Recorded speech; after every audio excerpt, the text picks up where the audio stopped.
If you're one of the millions of people taking amlodipine, you're going to want to pay close attention, because there are certain things that, when combined with amlodipine, can lead to unexpected and potentially dangerous side effects. So, buckle up and get ready for a roller coaster ride of knowledge, as we uncover the 7 things you should avoid if you're taking amlodipine. But before that, subscribe to our channel if you haven't already yet, so that you don't miss out any of our amazing content. Simvastatin, the cholesterol buster. Let's kick things off with simvastatin, a medication that's often the go-to choice for managing high cholesterol. Now you might be wondering, why is this a big deal? I'm just trying to keep my cholesterol levels in check. Well, let's dive a little deeper into this. Simvastatin is a stalwart in the battle against high cholesterol. It's like a knight in shining armor, charging into battle to keep those cholesterol levels at bay. But here's where things get interesting. When simvastatin and amlodipine join forces, it can lead to an increase in simvastatin levels in your blood. More simvastatin means more cholesterol-busting power.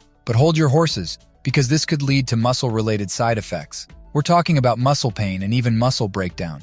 It's like your muscles are the city under siege, and too much simvastatin is the invading army. Not exactly the superhero story you were hoping for. Grapefruit, the citrus curveball.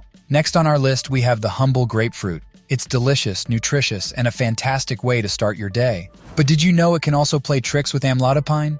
It's like a magician pulling a rabbit out of a hat, but instead of a cute fluffy bunny, you get unexpected medication interactions. You see, amlodipine is broken down by special enzymes in your body. Think of these enzymes as the cleanup crew after a big party, making sure everything is tidy and in order. But grapefruit can block the action of these enzymes. It's like the grapefruit is the party guest who overstays their welcome, preventing the cleanup crew from doing their job. This means more amlodipine can enter your bloodstream than intended, leading to stronger effects and potentially more significant side effects. It's like turning up the volume on your stereo when you only wanted a little background music. 3. Alcohol, the party pooper. All right, let's shift our focus to a topic that's often the life of the party: alcohol. When it comes to mixing alcohol with amlodipine, the story gets a bit more complicated. You see, alcohol has a sneaky way of amplifying certain side effects of amlodipine.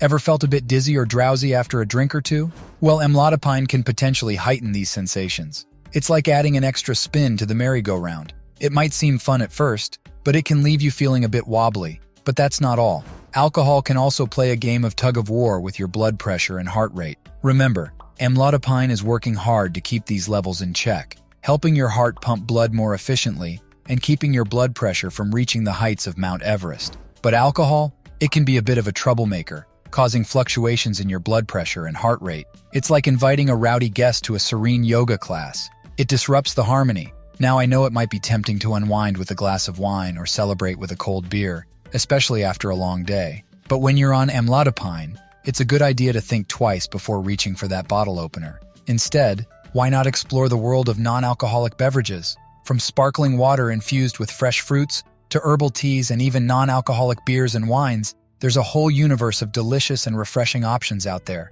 So the next time you're thinking of having a drink, remember that you're not just toasting to a good time, but also to your health. After all, who needs a party pooper when you're trying to keep the good vibes going in your health journey?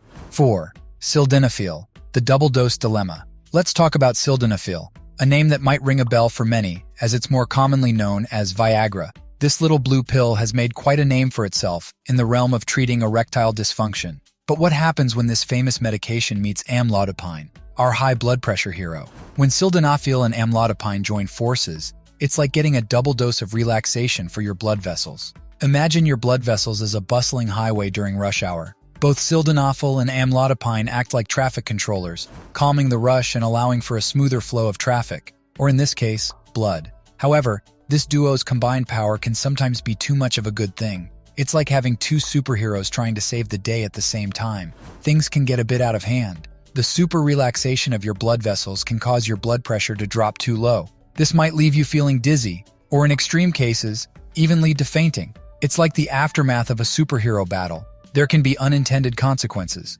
So it's essential to keep a close eye on your blood pressure.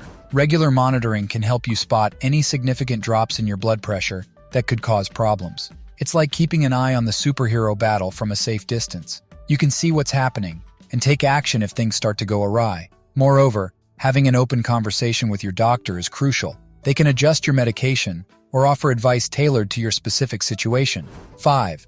St. John's wort, the mood booster. Let's now turn our attention to a popular natural supplement known for its mood-boosting properties, St. John's wort. Often hailed as a natural remedy for various mood disorders, this sunshine herb has been a go-to for many seeking a natural lift to their spirits. But as with all things, there's more to this sunny plant than meets the eye, especially if you're taking amlodipine. St. John's wort, while beneficial in its own right, can play a bit of a trickster when it comes to amlodipine.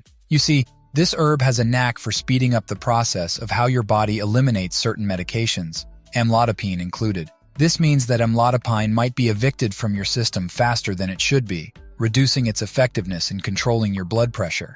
It's like inviting a guest over for dinner, but showing them the door before they've even had a chance to eat. But the plot thickens. Not only does St. John's wort hasten the exit of amlodipine, but it can also amplify the effects of other medications. This means that while it's busy showing amlodipine the door, it's also turning up the volume on other drugs, potentially leading to more pronounced side effects. It's a bit like a party host who kicks out one guest and then encourages the remaining ones to make more noise. This amplifying effect can be particularly concerning if you're taking blood thinners like warfarin, Eliquis, Pradaxa, or Xarelto. The increased potency could lead to an elevated risk of bleeding, which is definitely not a party anyone wants to attend. So while St. John's wort might seem like a sunny addition to your day, it's important to remember that it can cast a shadow over the effectiveness of amlodipine. 6. High-sodium foods, the sneaky culprit. Now let's turn our attention to an unexpected contender that might be lurking right in your kitchen, high-sodium foods. Yes, you heard it right. That innocent-looking can of soup or that tempting bag of chips could be a sneaky adversary in your battle against high blood pressure. Sodium, a major component in our everyday diet, often plays the villain when it comes to managing blood pressure. It's like the plot twist in a thrilling movie, something you didn't see coming. Sodium has a knack for holding onto water, which increases the volume of blood in your body. More blood volume means more work for your heart and more pressure on your blood vessels, a scenario we want to avoid when taking amlodipine. Amlodipine, our hero, is working tirelessly to relax and widen your blood vessels, aiming to lower your blood pressure. But high-sodium foods can counteract this effect, making it harder for amlodipine to do its job effectively. It's like trying to empty a pool while someone else is filling it up. Quite a challenge, isn't it? So what can we do about it? Well, the first step is awareness. Start by reading food labels when you're grocery shopping. You'd be surprised at how much sodium is hidden in processed foods, canned goods, and even some dairy products. Next, consider making some dietary swaps. Instead of reaching for that bag of chips, why not opt for a handful of unsalted nuts or some fresh fruits? And instead of seasoning your meals with salt, explore other flavor enhancers like herbs, spices, or lemon juice. 7. Over-the-counter cough and cold medicines. Lastly, over-the-counter cough and cold medicines can increase your blood pressure and interfere with the effectiveness of amlodipine. So the next time you're feeling under the weather, make sure to check with your doctor or pharmacist before reaching for that bottle of cough syrup. And there you have it, 7 things to avoid when taking amlodipine. Remember, knowledge is power, and you have the power to make informed choices for your health. Keep shining bright and keep being amazing. Thanks for joining us on this journey of discovery, and until next time, stay healthy and happy.